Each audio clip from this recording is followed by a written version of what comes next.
Bapak, Ibu, dan saudara-saudari yang terkasih, saya akan menginformasikan kebijakan Majelis GKJ Gandaria di dalam mempersiapkan situasi normal baru pasca pandemi COVID-19. Di dalam kebijakan yang diambil Majelis GKJ Gandaria, ada beberapa tahapan yang akan dilakukan dalam proses pembukaan kembali ibadah di gedung gereja. Beberapa tahapan yang akan dilakukan, yang pertama, pada 22 Maret sampai 7 Juni 2020, Majelis GKJ Gandaria telah melakukan ibadah online. Kemudian tahapan yang kedua, 14 Juni sampai 28 Juni 2020, pelaksanaan ibadah online tetap dilaksanakan dan proses edukasi serta sosialisasi kepada warga jemaat.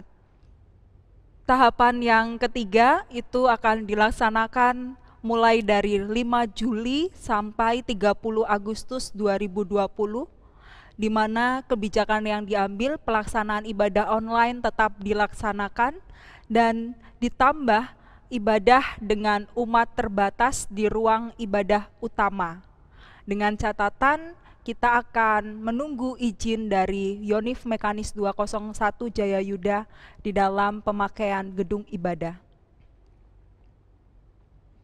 Tahap yang keempat, tanggal 6 September sampai 28 Oktober 2020, kebijakan yang diambil adalah ibadah dengan umat terbatas di ruang ibadah utama, ditambah ruang ibadah lain, serta ibadah online juga tetap dilaksanakan. Tahapan yang kelima, 1 November sampai Desember 2020, ibadah dengan umat terbatas di ruang ibadah utama, ditambah ruang ibadah lain, beserta kegiatan-kegiatan penting lainnya, dan ditambah ibadah online. Tahapan yang keenam, Januari 2021, semua ibadah dapat dilaksanakan di ibadah utama, plus ruang ibadah lain, beserta kegiatan penting lainnya, dan ditambah ibadah online. Keenam tahapan tersebut juga tetap akan dilakukan proses evaluasi dengan mempertimbangkan situasi dan kondisi terkait perkembangan COVID-19. Bapak, Ibu, dan saudara-saudari, untuk itu kami memohon dukungan dari seluruh warga GKJ Gandaria untuk mengikuti seluruh proses tahapan-tahapan yang telah saya sebutkan agar kita semua bisa beribadah bersama-sama sekaligus menciptakan rasa aman bagi sesama. Selamat hari Minggu dan Shalom. Marilah kita selalu mengucap syukur atas berkat-berkat yang kita terima setiap hari, apalagi di tengah wabah yang belum selesai ini, kita selalu dalam kondisi sehat, dalam perlindungan dan penyertaan Tuhan. Marilah hening sejenak, kita menyiapkan hati dan pikiran untuk beribadah dan menerima firman Tuhan. Pada hari ini, Minggu tanggal 21 Juni, firman Tuhan akan dibawakan oleh Pendeta Didik Christian Adi Cahyono dengan tema "Tetaplah nyatakan kebenaran Kristus".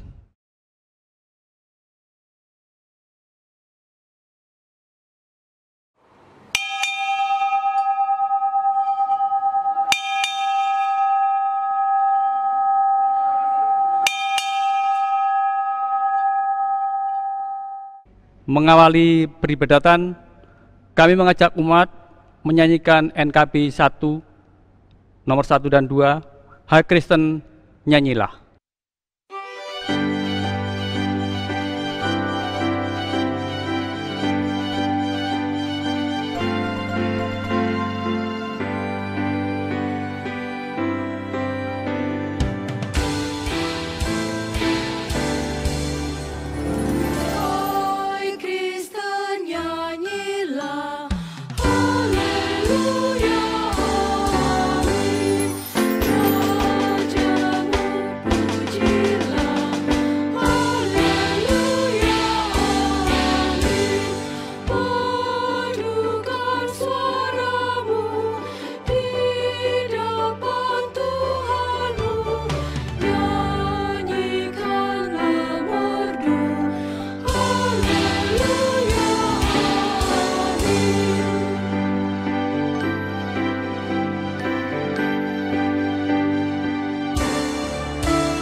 Ibadah ini berlangsung dalam nama Allah Bapa, Anak, dan Roh Kudus.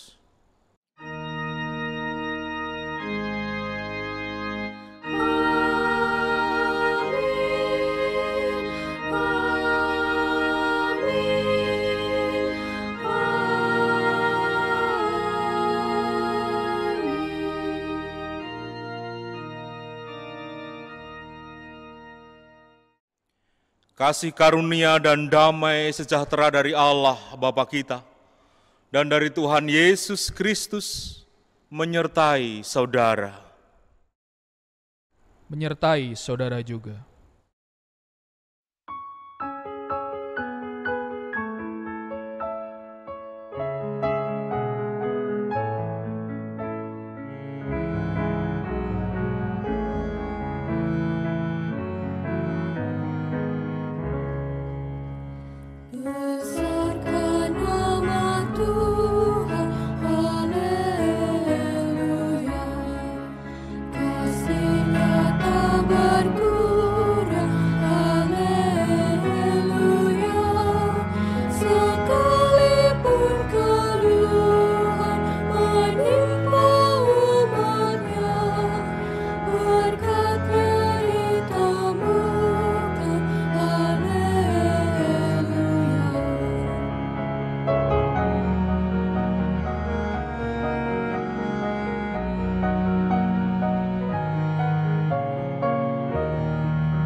Ibu bapak dan saudara-saudara yang terkasih, sebelum kita membaca dan merenungkan firman Tuhan, mari kita berdoa.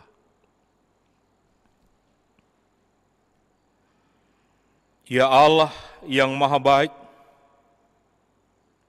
kami rindu untuk berjumpa dengan Engkau. Kiranya melalui pembacaan dan perenungan sabda Tuhan ini, kami berjumpa dengan Allah.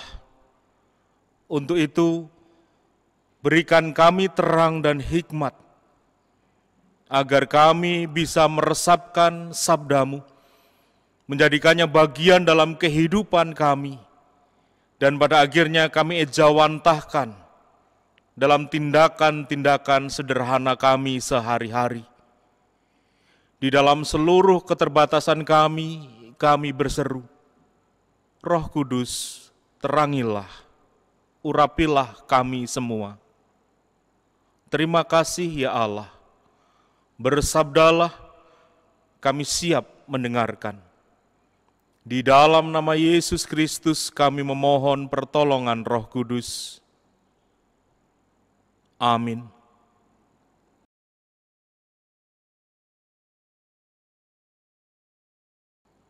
Inilah Injil Yesus Kristus menurut kesaksian Matius 10 ayat 24 sampai 39.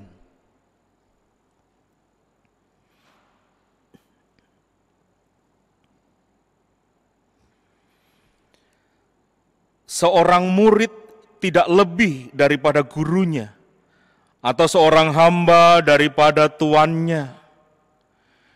Cukuplah bagi seorang murid jika ia menjadi sama seperti gurunya, dan bagi seorang hamba jika ia menjadi sama seperti tuannya. Jika tuan rumah disebut Beelzebul, apalagi seisi rumahnya. Jadi, janganlah kamu takut terhadap mereka, karena tidak ada sesuatu pun yang tertutup yang tidak akan dibuka, dan tidak ada sesuatu pun yang tersembunyi yang tidak akan diketahui. Apa yang kukatakan kepadamu dalam gelap, katakanlah itu dalam terang. Dan apa yang dibisikkan ke telingamu, beritakanlah itu dari atas atap rumah. Dan janganlah kamu takut kepada mereka yang dapat membunuh tubuh, tetapi yang tidak berkuasa membunuh jiwa. Takutlah terutama kepada Dia yang berkuasa membinasakan baik jiwa maupun tubuh di dalam neraka. Bukankah burung pipit dijual 2 ekor seduit? Namun seekor pun daripadanya tidak akan jatuh ke bumi di luar kehendak Bapamu. Dan kamu, rambut kepalamu pun terhitung semuanya. Sebab itu janganlah kamu takut, karena kamu lebih berharga daripada banyak burung pipit. Setiap orang yang mengakui aku di depan manusia, aku juga akan mengakuinya di depan Bapa-Ku yang di sorga. Tetapi barang siapa menyangkal aku di depan manusia, aku juga akan menyangkalnya di depan Bapa-Ku yang di sorga. Jangan kamu menyangka bahwa aku datang untuk membawa damai di atas bumi. Aku datang bukan untuk membawa damai, melainkan pedang. Sebab aku datang untuk memisahkan orang dari ayahnya, anak perempuan dari ibunya, menantu perempuan dari ibu mertuanya, dan musuh orang ialah orang-orang seisi rumahnya. Barang siapa mengasihi bapa atau ibunya lebih daripadaku, ia tidak layak bagiku. Dan barang siapa mengasihi anaknya laki-laki atau perempuan lebih daripadaku, ia tidak layak bagiku. Barang siapa tidak memikul salibnya dan mengikut aku, ia tidak layak bagiku. Barang siapa mempertahankan nyawanya, ia akan kehilangan nyawanya. Dan barang siapa kehilangan nyawanya karena aku, ia akan memperolehnya. Demikianlah Injil Yesus Kristus. Berbahagialah setiap orang yang mendengarkan firman Tuhan dan memeliharanya. Haleluya. Haleluya, haleluya, haleluya.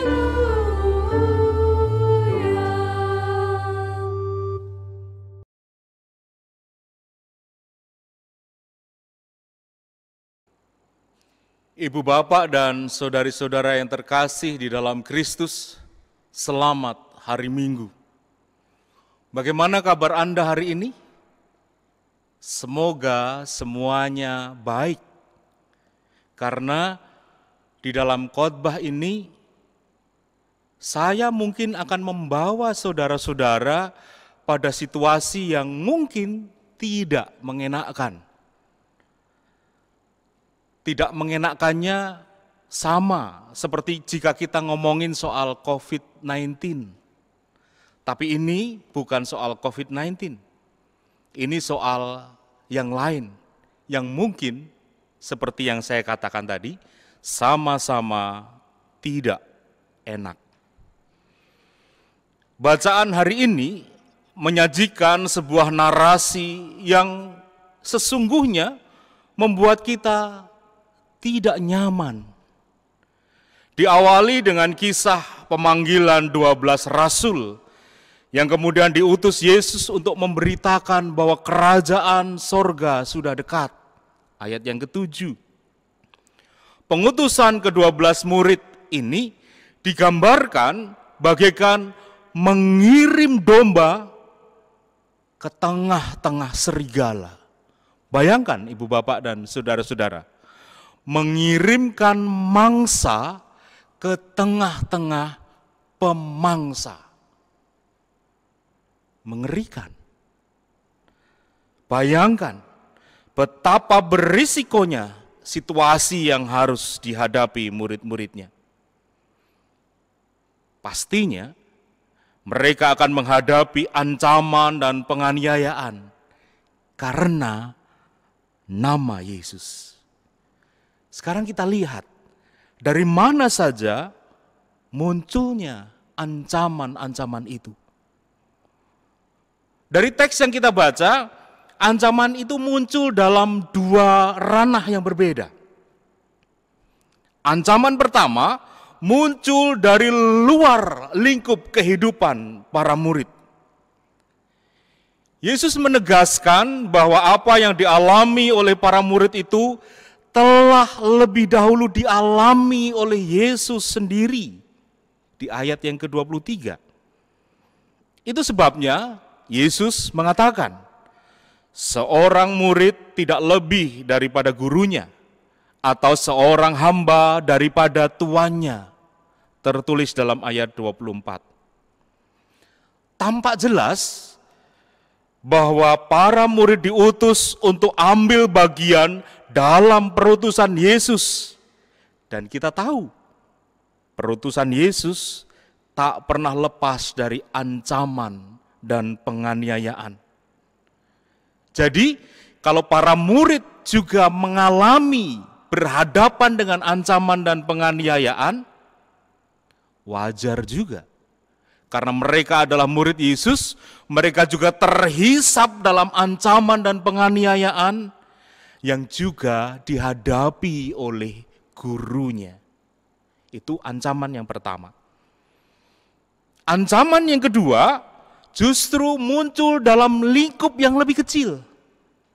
Muncul di dalam ranah keluarga. Yesus menggambarkan akan terjadi perpecahan di dalam keluarga. Akan terjadi pemisahan. Anak laki-laki dari ayahnya. Anak perempuan dari ibunya. Menantu dari ibu mertua.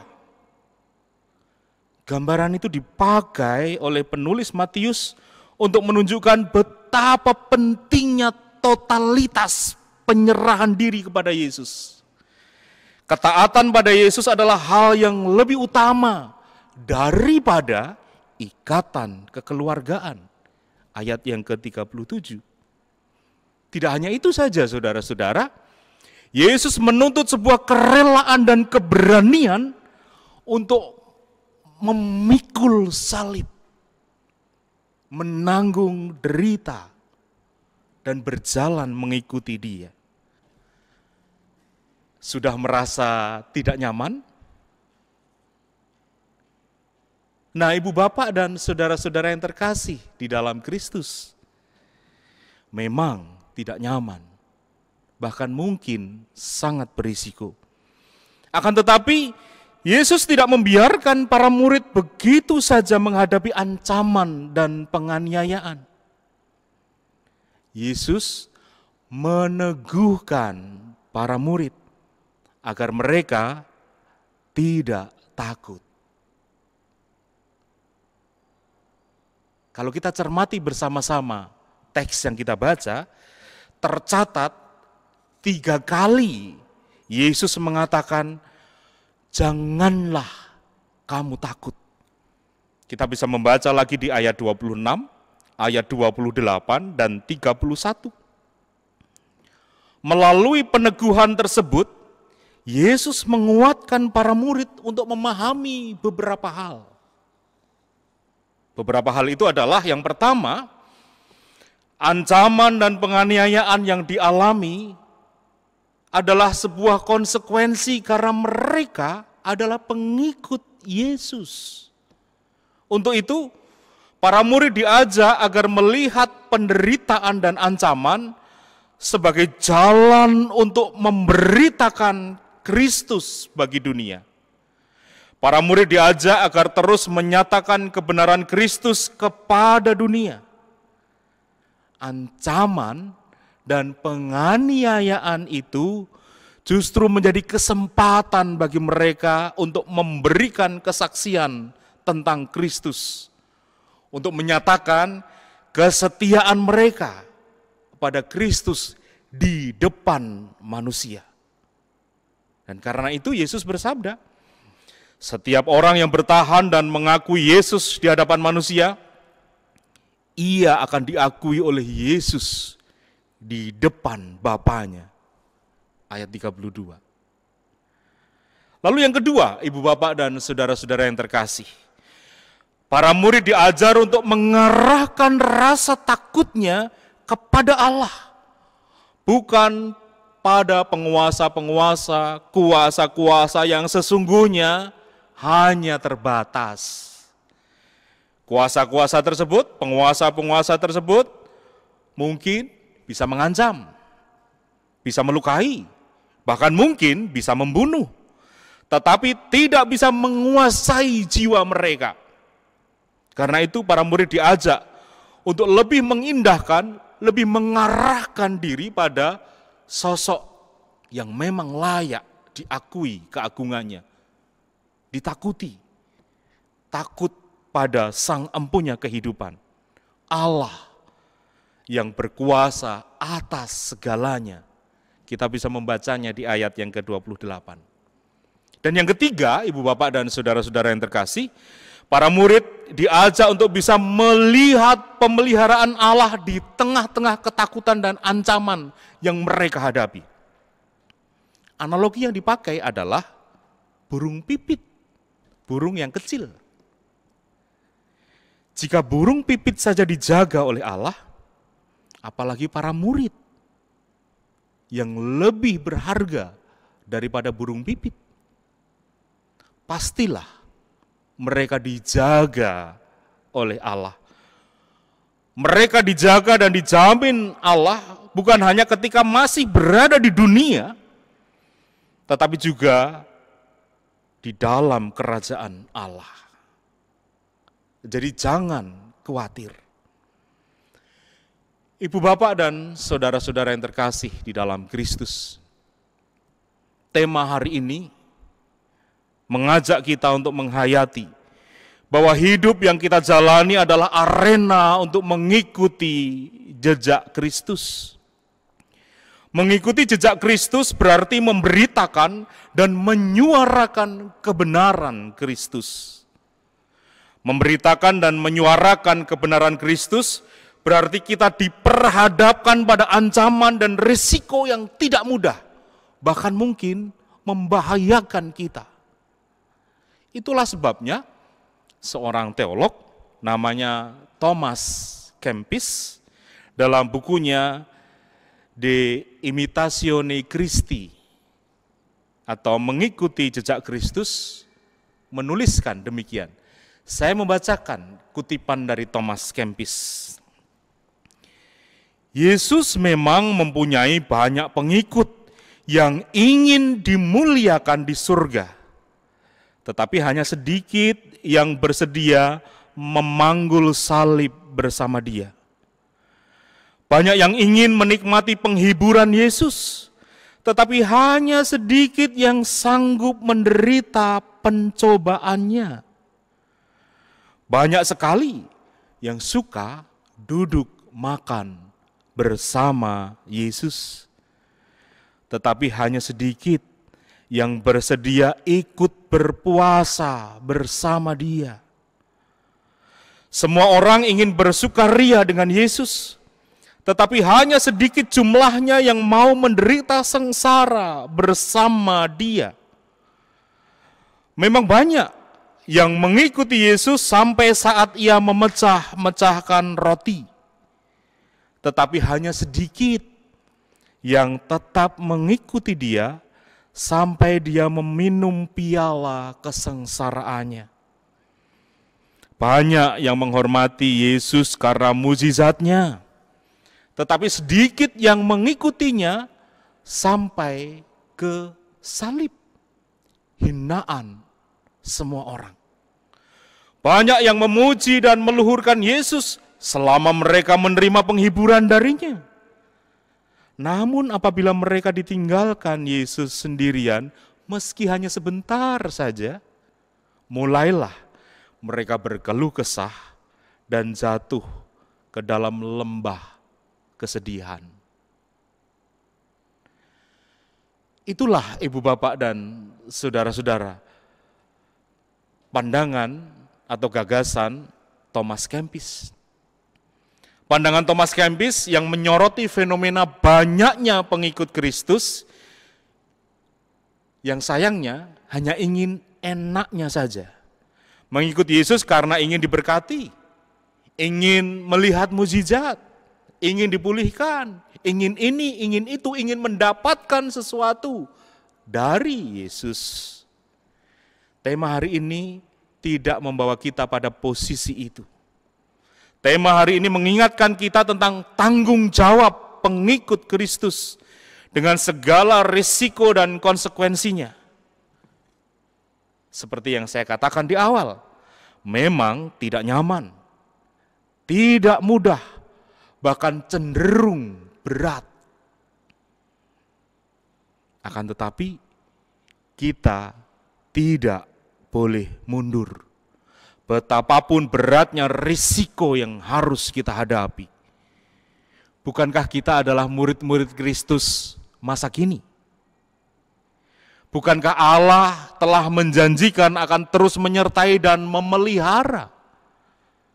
Sekarang, mari kita jadikan hidup kita, termasuk segala sesuatu yang ada di dalamnya, kesulitan, tantangan, ancaman, apapun yang ada di dalamnya, sebagai wadah atau kesempatan kita untuk memberi kesaksian tentang Kristus. Untuk menyatakan karya dan kebenaran Kristus. Amin. Saat hening untuk kita.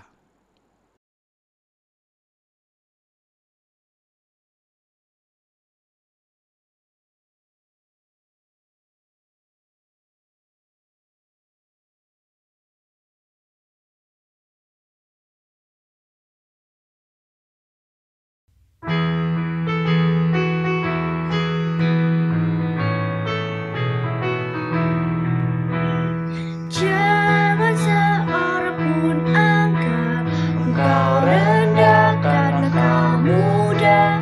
Jadilah teladan bagi orang-orang yang percaya. Di dalam perkataanmu, tingkah lakumu, dalam kasihmu, di dalam kesetiaanmu, dalam kesucianmu. 1 Timotius 4:12. Jangan seorang pun anggap engkau rendah karena kau muda. Jadilah teladan bagi orang-orang yang percaya.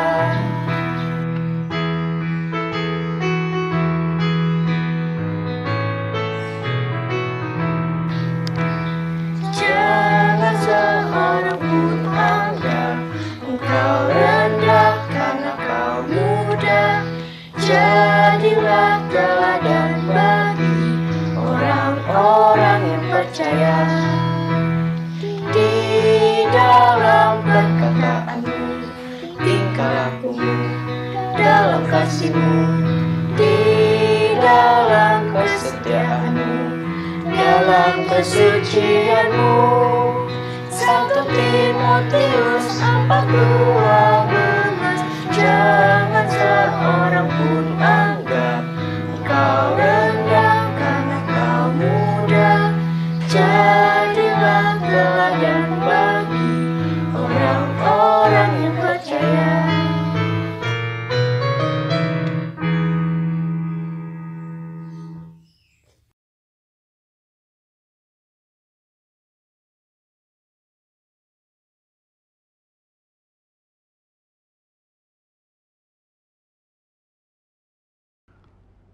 Umat kami undang untuk bangkit berdiri dan kita bersama-sama mengucapkan pengakuan iman rasuli yang demikian.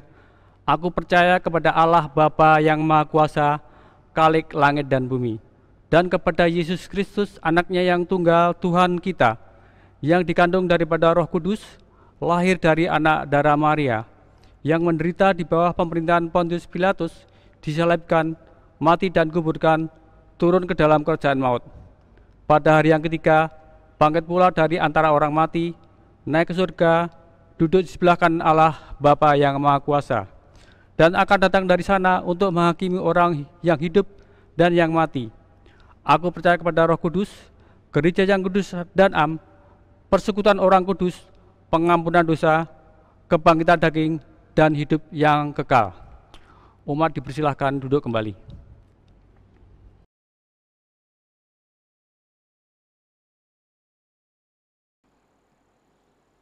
Kini saatnya kita menaikkan doa syafaat kita. Kita akan melakukan rangkaian doa syafaat diawali dengan ibu bapak dan saudari-saudara berdoa bersama-sama dengan keluarga di rumah. Lalu saya akan mengakhirinya dengan doa bersama-sama. Pokok-pokok doa yang akan kita doakan pada saat ini adalah yang pertama, kita berdoa untuk bangsa dan negara kita yang berjuang untuk mengatasi pandemi, sekaligus berjuang untuk memulihkan kondisi perekonomian negara kita. Yang kedua, kita berdoa untuk para penderita yang terpapar COVID-19. Mereka yang harus dirawat di rumah sakit, harus menjalani isolasi mandiri di rumah. Kita berdoa untuk keluarga mereka.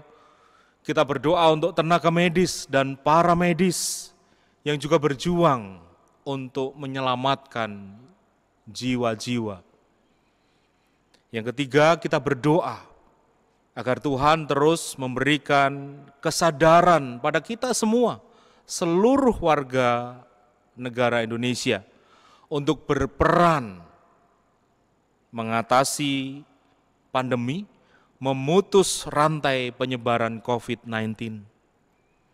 Yang keempat, kita berdoa untuk kita semua, untuk kesehatan kita, seluruh warga GKJ Gandaria. Yang kelima, kita berdoa untuk lingkungan tempat di mana gereja kita berada.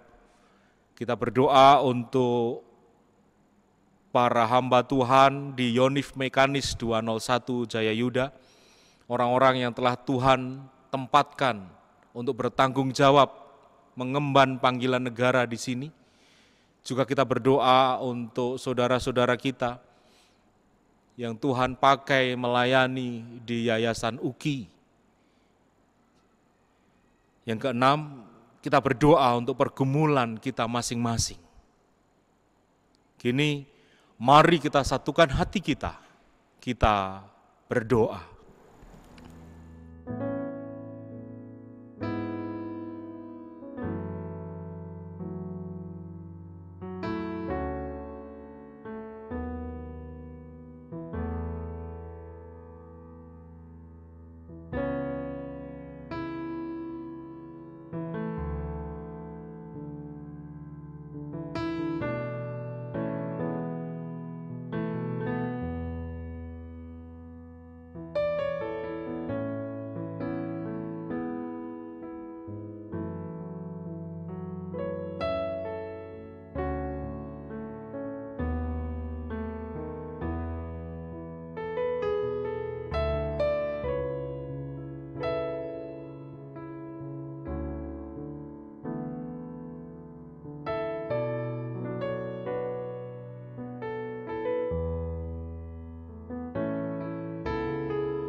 Ya Allah, sungguh kami menyadari betapa lemahnya diri kami, betapa rapuhnya kami.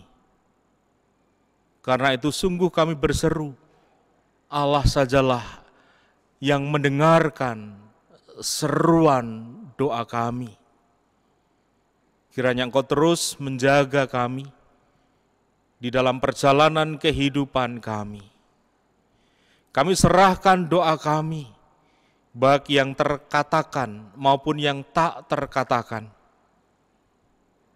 Kami yakin Allah mendengarnya. Di dalam nama Yesus Kristus kami memohon. Amin. Umat yang dikasihi Tuhan Yesus Kristus, kita diberikan kesempatan untuk mengaturkan persembahan. Dan firman yang mendasari persembahan pada hari ini adalah diambil dari Matius 6 ayat 33 yang demikian bunyinya, carilah dahulu kerajaan Allah beserta kebenarannya, maka semuanya itu akan ditambahkan kepadamu. Mengiringi persembahan hari ini, kita dengan menyanyikan lagu PKJ 103 bait 1 sampai dengan 4, carilah dahulu kerajaan Allah.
Umat yang dikasihi Tuhan Yesus Kristus, mari kita berdoa untuk mengaturkan persembahan. Allah Bapa di surga, kami mengucap syukur atas kesempatan yang Tuhan berikan untuk mengaturkan persembahan. Kiranya Tuhan terima dan sucikan sehingga berguna bagi pelayanan dan perluasan kerajaan-Mu di bumi. Kami berdoa bagi saudara kami yang mengelolanya, kiranya Tuhan ajari untuk lebih bijaksana. Doa ini kami panjatkan di hadirat-Mu dalam nama Tuhan Yesus Kristus yang telah mengajar kami berdoa. Bapa kami yang di surga, dikuduskanlah nama-Mu, datanglah kerajaan-Mu, jadilah kehendak-Mu di bumi seperti di surga. Berikanlah kami pada hari ini makanan kami yang secukupnya, dan ampunilah kami akan kesalahan kami, seperti kami juga mengampuni orang yang bersalah kepada kami. Dan janganlah membawa kami ke dalam pencobaan, tetapi lepaskanlah kami daripada yang jahat.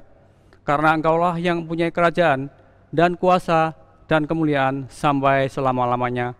Amin.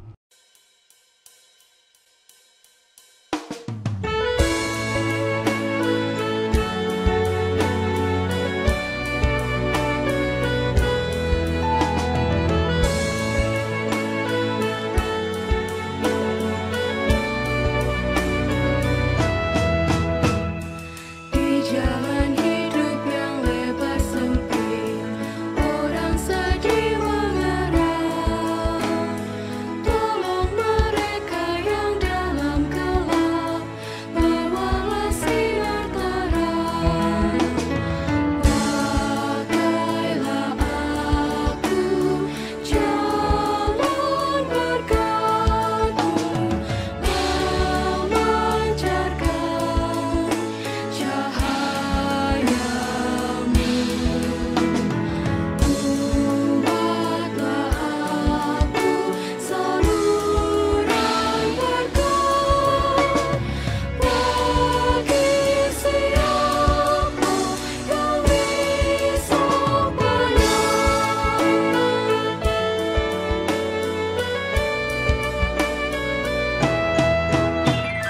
wartakan Kristus dengan kasih-Nya, pengampunannya penuh. Orang akan datang apabila engkau menjadi saksi teguh. Pakailah aku, jalan berkat-Mu, memancarkan cahayamu. Buatlah aku saluran berkat bagi siapa yang bisa pulang.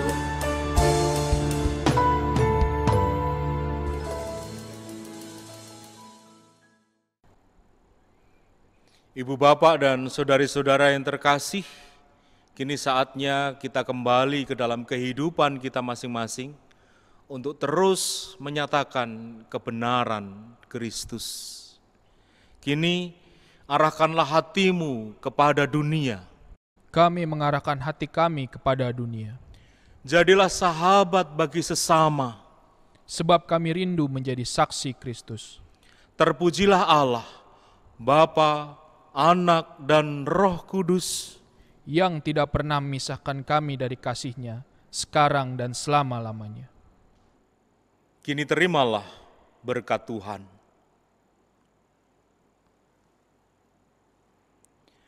Tuhan memberkati engkau dan melindungi engkau. Tuhan menyinari engkau dengan wajah-Nya dan memberi engkau kasih karunia. Tuhan menghadapkan wajah-Nya kepadamu dan memberi engkau damai sejahtera. Amin.